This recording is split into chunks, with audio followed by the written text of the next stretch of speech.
Hello, welcome to the third gvSIG festival. We are going to start a new presentation about the new features of the new version, the last version, that is gvSIG 2.4.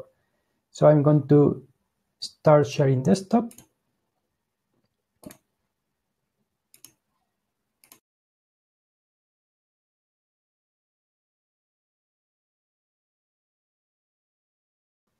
So as I told you, I'm going to speak about the gvSIG 2.4 new features. The 2.4 version is the last version of gvSIG that is available from some weeks ago, and you can download it from this URL. This is the gvSIG website, and products section, you can find the gvSIG desktop downloads. There are two distributions that include the installable version and the portable version. For the portable version, you only have to download the zip file, and after unzip the file, you can run gvSIG directly. There are distributions for Windows, Linux, and Mac. For Mac, it's only a portable version. About the new features that in this version, for example, about table of contents, we have included two novelties. The first one is the catalog that has been integrated. From this catalog that can be changed from the tabs at the table of contents. We can change between the catalog and the table of contents. We can access to the files in our browser. We can access to the folders in our hard disk, and we can load the layers directly from the catalog. We also can create the favorites. We can open files from as a table, etc. And the other improvement has been the behavior, because if a new functionality has been included to hide the legends when the layers are not visible. In this case, it has optimized the behavior in the webmap service, because it avoids making requests to the server if the layer is not visible.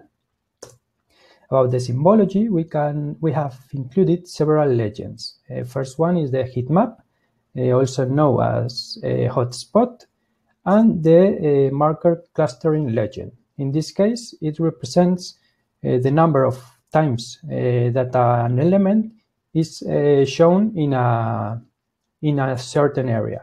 For example, if we have a lot of points in the same point in the same area, we can see the number of points that are in this area. We also have included the temporary data support that allows to see the different elements or the changes between the different dates, and not only with a date field, but a numeric field. We can change the temporary parameter. We have included the quick information tool that allows us to get the information of a field when we put the mouse on an element, not clicking, but putting only the mouse on the element, the vector layer, when we configure this information tool first. About databases, we have included a very important database that is the H2GIS database support. With this database, we can access to a lot of tools that are available. For example, management of 2D and 3D geometries, surveying, triangulation, geoprocessing, imports of different formats, etc. Very interesting tool. Here we can see the window where we can manage these tools. And we have updated and optimized the Oracle database driver.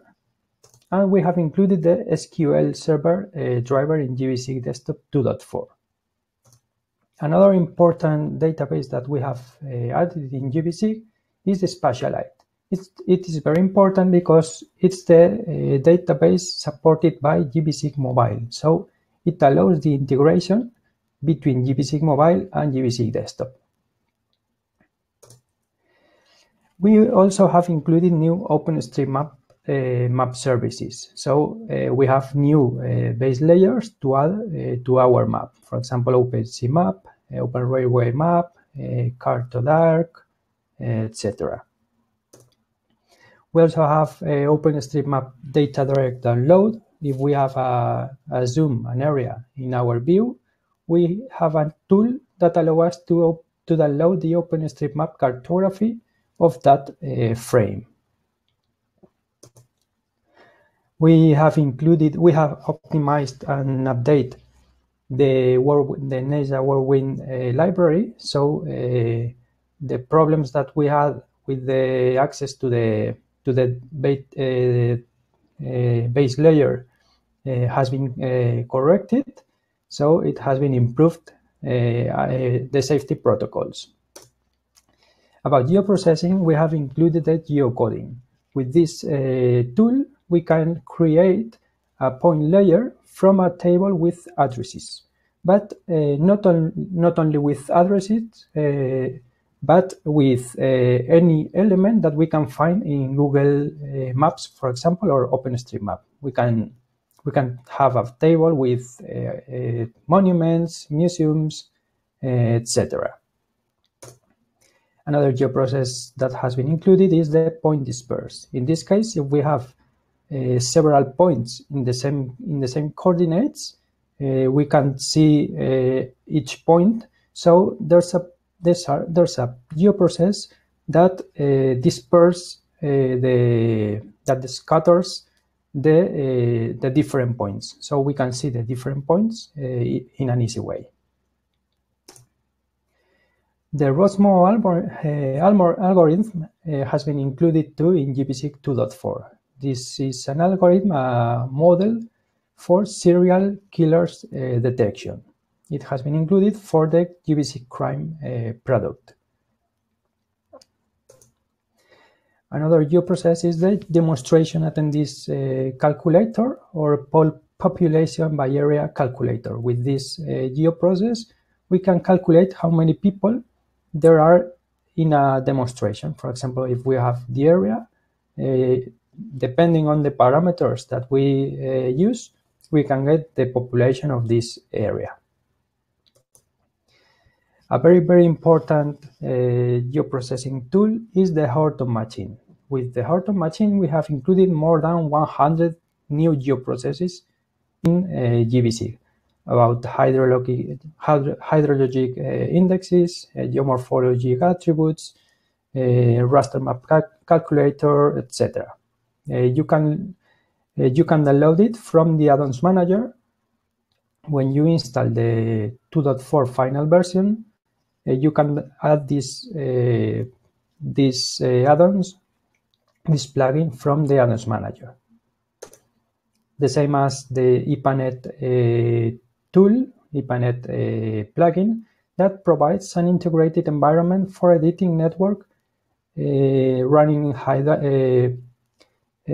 hydraulic and water quality simulation. We have managed for hydraulic. You also can download this plugin from the add-ons manager. And another one is the plugin to connect gvSIG desktop and gvSIG mobile. As I told you some slides before, there's the spatialized database allows us to change files from gvSIG desktop to gvSIG mobile, to change vector files. But with this plugin, the gvSIG mobile plugin, you can export a project from gvSIG mobile and it can be imported in gvSIG desktop. We also have included a statistics viewer. As you can see here, we can apply statistics for geo component. About the interface, we have included an icon theme configurator. So we can create our new themes in gvSIG desktop. And related to it, we have included a new icon set provided by Trek Business Company, that is a company from Argentina. We have included two sizes. about usability, we have included a project preview. So when we select a project, when we are going to open a project, we can select it at the window, at the box, and we can see a preview of this project to check if it's the project that we want to open. And another several improvements in usability are these ones. For example, for the toolbars, we have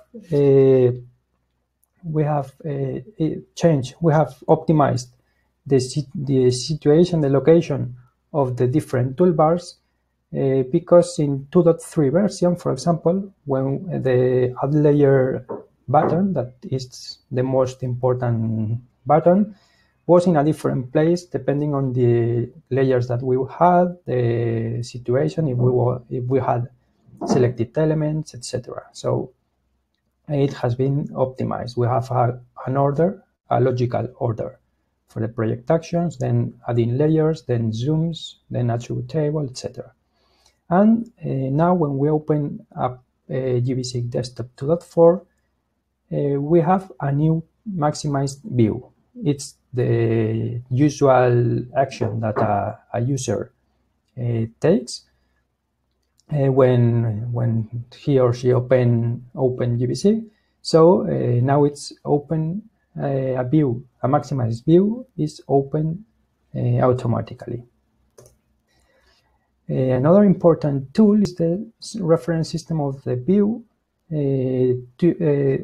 We can select this reference system the same as the layer. So if we have a view in a reference system, in a concurrent reference system, we add a layer that we didn't know its reference system.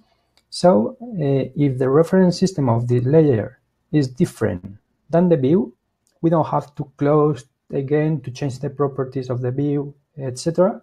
We directly have this button. If we press this button, we can change the reference system of the view to the same than this layer. We have now the access to the help menu from gvSIG Desktop. We can access to the user manual from gvSIG Desktop. About Simbology, symbol libraries, we have new symbol libraries that are this one for safety, for example, the most used symbol library for safety, emojis, or for the Valencian community, the symbol library for urban and territorial planning. This is because all the city councils have to send the information of their municipality to the regional government with a concrete symbology. So we have created a new symbol library. And about development, there's a good new tool that is the gvPy. This library makes easy the running of the geoprocesses from scripting. So we can run the geoprocesses from a script that we can create. And another important improvements, for example, in gvSIG 2.3, there were some problems in some projects with corrupt layers. Now in gvSIG 2.4, the project will be opened and we can see the layers that are corrupt. So we can check them, we can correct them, etc. We also have the preferences are kept are the portable versions. We have a new browser in gvSIG Desktop. We have a quick start in less time. We have support for Windows 10, that we have some problem in some specific configuration in gvSIG 2.3, so it has been optimized. And the size of the distributions has been optimized too. And if you have any doubt, you can use the gvSIG mailing lists, or you can follow us in Facebook, in Twitter, in LinkedIn, or you can contact us if you need any development or any service of the gvSIG Association. You can contact us at info@gvSIG.com. Okay, I'm going to check if you have asked any question at the chat of this webinar.